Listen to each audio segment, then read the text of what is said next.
তো সকাল সকাল ফ্লিপকার্ট থেকে আমার ডেলিভারিতে চলে আসলো। এখন তোমরা গেস করতে থাকো যে এর ভিতরে কী আছে। এটা আমি পরে বলবো যে এর ভিতরে কী আছে। তো এটা দেখে তোমার ভাগ্নে খুশি হয়ে গেছিলো। তো যে এর ভিতরে কী আছে ও খুলে খুলে দেখার চেষ্টা করছিল। তো ফাইনালি আমি বাড়ি থেকে চলে আসলাম ডেলিভারিটা নিয়ে।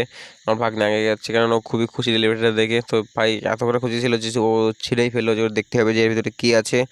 তো অনেক চেষ্টা করার পরে খুলে ফেলো, আর যখন দেখলো যে ওর জন্য একটা জুতো আছে, তো এখন খুবই খুশি হয়ে গেছিলো। দেখো দেখো খুব খুশি খুব খুশি। এখন ওর মানে তর্স হয়েছিল না, পায়ে দিতে হবে। তাড়াতাড়ি করে কাগজ টাগজ খুলেই ফেললো। খুলে দেখো পায়ে দিচ্ছে, ও সেই লাগছিল কিন্তু।